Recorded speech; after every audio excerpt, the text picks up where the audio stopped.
오늘 우리는 참으로 오래된 문제를 다루려고 합니다. 이것은 누구나 갖고 있습니다. 이것은 우리 모두를 힘들게 합니다. 이것은 부자가 되어도, 공부를 많이 해도, 성공해도 우리와 함께하며 우리를 불행으로 모는 것입니다. 이것 때문에 행복을 빼앗깁니다. 로널드 스나이더가 적은 그리스도인의 양심선언에 보면 이런 내용이 나옵니다. 우리 그리스도인들은 세상 사람들과 똑같이 매사에 쾌락을 추구하고 물질주의적이며 자기중심적이고 성적으로 부정한 생활을 한다. 그 주제가 무절제한 성생활이 되었든, 인종차별이 되었든, 결혼생활에서 신체적인 학대가 되었든, 여론조사 결과를 보면 거듭난 그리스도인이나 거듭나지 않는 세상 사람이나 범하는 죄와 정도는 다 똑같다. 그런데 실제로 이것보다 더 동일한 게 이것입니다.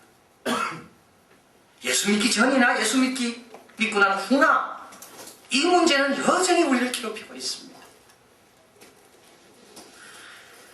송인규 교수가 적은 세 마리 여우 길들이기라는 이 책에도 그는 이렇게 말합니다. 여우가 인간에 의해서 길들여지지 않는 것처럼 우리 인간에 의해서 길들여지지 않는 그 세 가지가 있다. 이것은 그 중에 하나입니다. 예수님은 십자가에 못 박게 한 것이 이것입니다. 사도 바울이 복음을 전할 때마다 이것 때문에 핍박을 받았습니다. 인류의 최초의 살인이 난 것도 이것 때문입니다. 그 꿈 많던 막내 동생을 애굽에 팔아넘긴 것도 형들이 가졌던 이것입니다. 이것이 뭡니까? 시기심입니다. 예수님 말고는 모두에게 있는 것, 평생 우리와 함께하는 나쁜 친구, 이것이 시기심입니다. 영국 출신의 철학자이며 의사인 버나드 맨더빌은 이렇게 말합니다. 한 번도 남을 시기하지 않을 만큼 정신적으로 성숙한 사람을 만나본 적이 없다. 그럼에도 불구하고 나는 지금까지 자신이 그런 적이 있다라고 고백한 사람을 만난 적도 없다. 오늘 본문은 이스라엘의 첫 번째 왕 사울에 대한 겁니다. 참 행복한 왕이었습니다. 번창하는 왕이었습니다. 그런데 그의 성장이 여기서 멈춥니다. 그의 행복이 여기서 끝이 납니다. 그는 죽을 때까지 불행한 일생을 보냅니다. 시기심 때문입니다. 지난 주일에는 사무엘의 지도에 대해 살펴보았습니다. 위기가 올 때 위대한 지도자는 그 위기 가운데 죄를 다스리고 마음을 다스리고 그리고 하나님을 움직이는 자가 위대한 지도자다. 오늘 사울은 똑같은 위기를 겪는 겁니다. 시기심을 어떻게 다스릴 건가? 이걸 잘 다스리면 그는 시기심의 장벽을 넘어 계속 영향을 미칩니다. 그런데 불행하게도 그는 시기심에 걸려 넘어졌습니다. 오늘의 본문의 배경은 이렇습니다. 다윗이 거인 골리앗을 이기고 돌아갔습니다. 큰 승리를 이스라엘 백성에게 안겨줬습니다.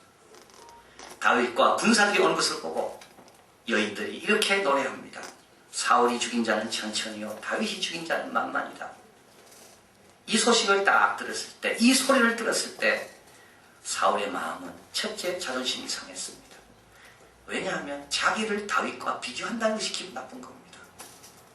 여기 천천만만이란 말은 똑같다는 말입니다. 많다는 뜻입니다. 다윗도 사울처럼 이렇게 많이 죽였구나. 그런데 그것이 기분 나쁘죠. 좀 큰 사람하고 자기를 비교해주면 좋겠는데 이제 막 블레셋 사람을 무찌른 이제 막 출발하는 자기 아들과 동갑내기인 다윗과 자기를 비교하니까 사울 왕이 자존심이 상하는 거예요. 그런데 여기서 멈췄어야 되는 건데 사울은 다윗을 시기하기 시작합니다. 바라보는 눈총이 달라졌습니다. 다윗이 없어졌으면 좋겠다는 마음이 찾아들기 시작합니다. 다윗이 사라졌으면 행복하겠다는 마음이 듭니다. 이게 시기심입니다. 시기는 자신이 갈망하는 재산, 교육, 자녀, 인정, 명예 등 자신이 귀하게 여기는 것이 있는데 그것이 다른 사람이 소유하고 있는 것에 대한 적대적인 감정이 시기심입니다. 다시 말하면 내가 이거를 참 소중하게 여기는데 이것이 나에게는 작고 상대방에게 더 많이 있는 겁니다. 그래서 상대방을 볼 때마다 우라통이 터지고 분이 나고 화가 나는 기분이 들 때 그 기분을 우리는 시기심이라고 말한다는 겁니다. 그래서 시기심은 선망하고는 다릅니다. 선망은 남이 많은 것을 간해서 이렇게 부러워하는 마음입니다. 적대적인 감정은 아닙니다. 그런데 시기심은 적대적인 감정입니다.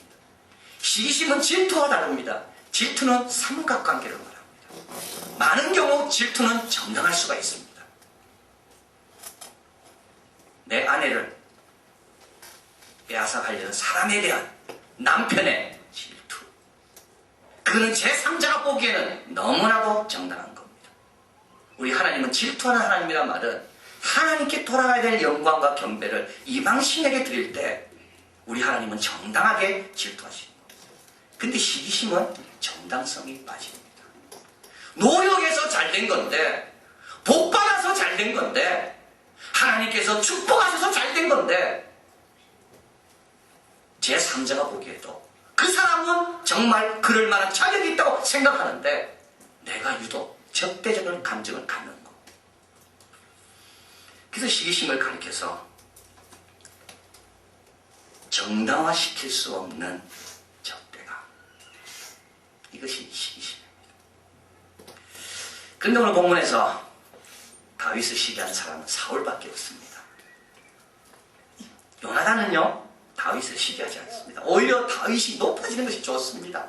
자기 창도 주고 옷도 벗어주고, 이 준다는 말은 더 높은 사람으로 내가 인정한다는 뜻입니다. 그래서 골리앗을 무찌른 다음에 골리앗의 창과 툴을 다윗이 받아오죠. 이것은 내가 더 높은 사람이라는 뜻입니다. 요나단은 다윗이 더 높아지기를 원합니다. 백성들도 다윗이 높아지기를 원합니다. 그런데 사울만 다윗이 높아지기를 싫어합니다. 여기에 또 시기심의 특성이 있는 겁니다. 시기심은 아무나 시기하지 않습니다, 여러분. 시기심은 그 사람으로 인하여 내가 초라하게 보인 그런 경우에 시기합니다. 그런데 주로 그 사람으로 인하여 내가 초라하게 보이는 경우가 언제입니까? 나와 비슷한 사람일 경우에 그렇습니다. 나와 비슷한 동네에서 자랐고, 나와 늘 자주 만나고, 나와 출발이 비슷한데 나보다 훨씬 잘 돼 있는 거죠. 그래서 그 사람을 볼 때마다 내한테 열등감이 생깁니다. 내가 초라하게 느껴집니다. 그래서 그 사람에 대해서 내가 갖는 적대감이 시기심입니다. 여러분, 저는 우리 교회 사무실 지하에 있는 CMB 스파 그 목욕탕이 잘 되는 것에 대해서 아무런 부담이 없습니다. 그러나 노원구에 있는 우리하고 비슷하게 출발한 교회가 잘 되면요, 마음이 좀 복잡해집니다. 이게 시기심입니다. 미국에 있는 교회가 막 부흥하는 것에 대해서 저는 진심으로 축복해주고 싶습니다. 그런데 우리 옆에 있는 교회가 부흥한다는 것에 대해서는 마음이 달라집니다. 그래서 걸어다니는 사람이 6마리 말이 끄는 마차 타는 사람을 시기하지 않습니다. 6마리 말이 끄는 마차를 시기하는 사람은 4마리 말이 끄는 마차를 탄 사람입니다. 항상 비슷한 사람, 자주 만나는 사람. 그래서 시기심은 가까운 친척, 동료, 함께 성장한 사람들 그 사이에 발생되는 것이 시기심입니다. 사울은 왕입니다. 사울은 다윗이 높아지는 것이 왕에 대한 도전으로 보입니다. 요나단을 보기에는 사울, 다윗과 요나단은 경쟁 상대가 안 됩니다. 그래서 다윗이 아무리 높아져도 상관없어요. 그러나 사울은 다릅니다. 따라서 시기심은 나와 비슷한 사람, 나와 자주 만나는 사람, 내가 잘 아는 사람, 나와 출발이 비슷했던 사람, 그 사람이 잘 됨으로 인하여 상대적으로 내가 열등감을 느낄 때, 내가 초라해질 때 그를 향해 갖는 적대감, 그것이 시기심입니다. 오늘 본문은 우리에게 또 중요한 걸 말하고 있습니다. 이 시기심의 노예가 되고 시기심에 끌려다니기 시작하면 어떤 모습으로 우리가 변하는가? 이 본문 한번 같이 가볼까요? 10절입니다. 10절, 11절 같이 읽습니다. 그 이튿날 하나님의 부리신 악신이 사울에게 힘있게 내림에 그가 집 가운데서 야려하는 고로 다윗이 피하는 것 같이 손으로 수금을 타는 때에 사울의 손에 창이 있는지라 그가 스스로 이르기를 내가 다윗을 벽에 박으리라 하고 그 창을 던졌으나 다윗이 그 앞에서 2번 피하였더라. 시기심에 이끌리기 시작하면 어떻게 됩니까? 바보가 더 바보가 된다. 시기심에 이끌리기 시작하면 건전한 판단을 못하게 됩니다. 하나님이 부리신 악신이 임했다는 말은 뭡니까? 그만큼 영혼이 황폐해졌다는 말입니다. 아무데나 오줌을 눕니다. 다윗처럼 충실한 종을 죽이려고 합니다. 나중에 어떻게까지 됩니까? 자기 딸 2딸이 있습니다. 메랍과 미갈입니다. 이 2딸도 다윗을 죽이려는 도구로 이용합니다. 그리고 자기의 아들 요나단도 다윗을 좋아했다고 죽이려고 그럽니다. 롤프 하이브리 적은 시기심이라는 책에 보면 브란트라는 사람이 적은 글이 나옵니다.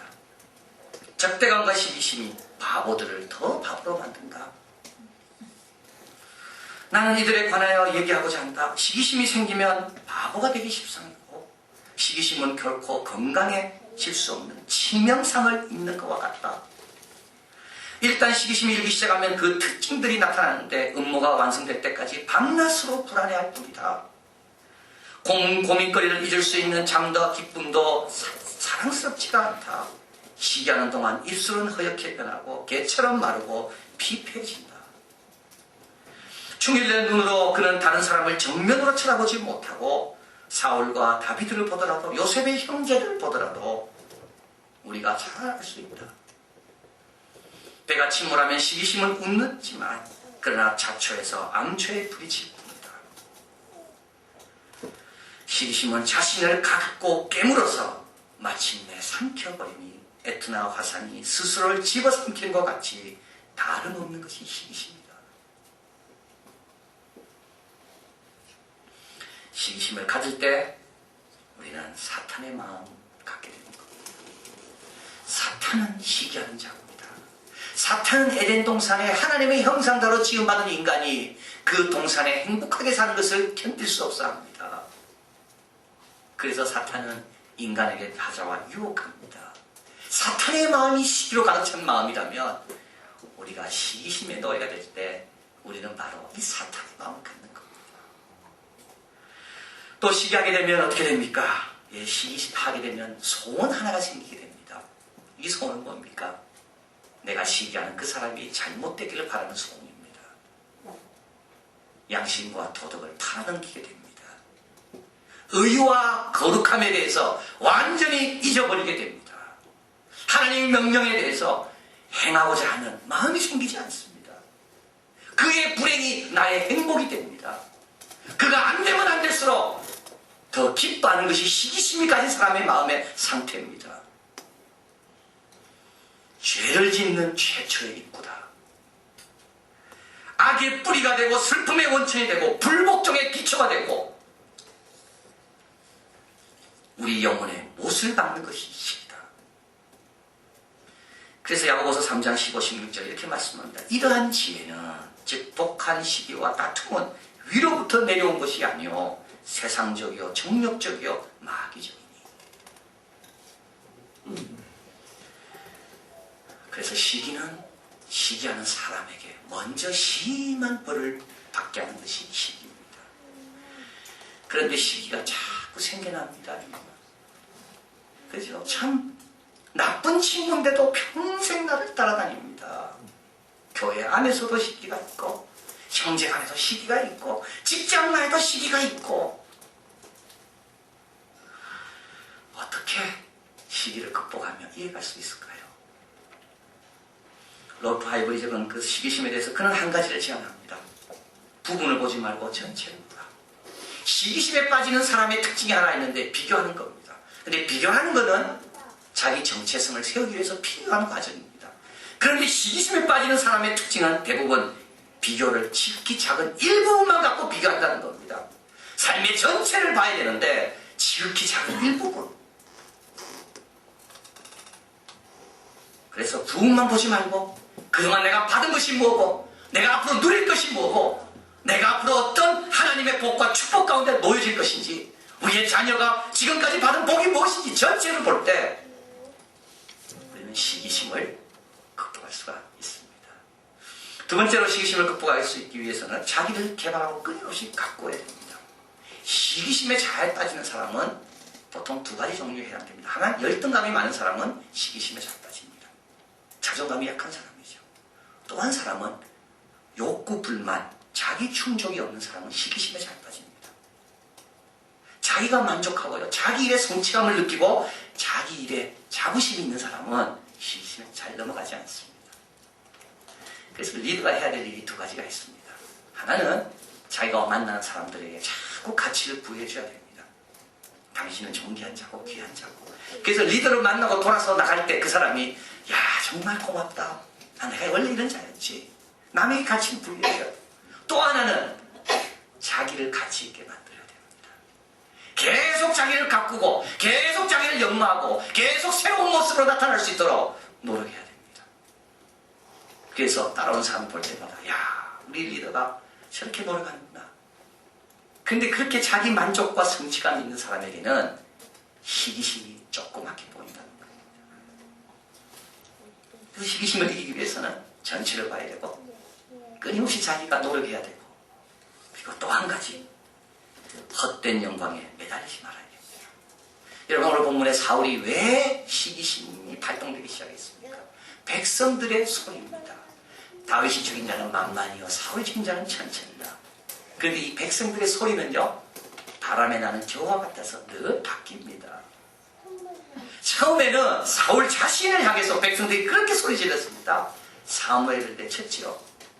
그 다음에는 다윗을 향해 소리 지릅니다. 그 다음에 어떻게 됩니까? 다윗에 반역하고 다윗을 쫓아낸 그 압살롬을 향해서 백성들이 소리칩니다. 그 다음에는 어떻게 됩니까? 다윗이 다시 돌아옵니다. 그 다윗을 향해 또 소리칩니다. 백성들의 반응이라는 것은 바람에 나는 겨와 같습니다. 사실 우리가 귀중하게 여기는 것이 바람에 나는 겨와 같은 건 아닌지 모릅니다. 정말 영속적이고 정말 가치 있는 것인가? 아니면 몇 년만 지나면 내가 왜 그거 갖고 그랬을까? 그런 것들인가?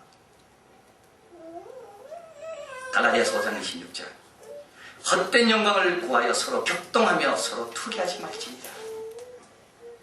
그럼 우리가 구해야 될 영광이 뭡니까? 내가 주님의 형상을 본받는 겁니다. 내 속에 주님의 아름다운 모습이 회복된 그것이 내가 추구해야 될 영광입니다. 하나님 주신 아름다운 형상이 내 속에 어떻게 회복되는가? 내가 어떻게 그리스도의 장성한 분량까지 성장하는가? 그것이 내가 추구해야 될 영광입니다. 오늘 이때 사울에게는 사무엘이 있었습니다. 사무엘은 무대 뒤로 내려갔죠. 사울이 쓰면서 사무엘은 밀려서 내려갔습니다. 역사의 중앙에 있던 사무엘이 역사의 뒤안길로 사라진 겁니다. 그런데도 그에게 영광이 사라졌습니까? 아닙니다. 하나님의 정다운 권세와 하나님의 정다운 모습을 여전히 간직하며 살아가는 사무엘이 그 옆에 있었습니다. 우리가 추구하는 영광이 뭡니까? 바람에 나는 겨와 같은 사람들의 반응입니까? 그래서 여러분 시기심이 찾아올 때는 세 가지를 점검해 보면 됩니다. 내가 지금 어떤 영광을 구하고 있는가? 내가 이루어야 될 노력과 성실과 연구와 성숙과 변화를 위해서 내가 게을러 있지는 않는가? 그리고 내가 너무 작은 것만 보고 있는 건 아닌가?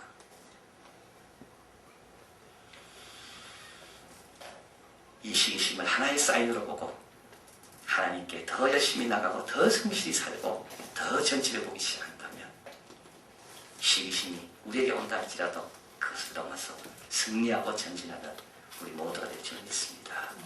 기도하겠습니다.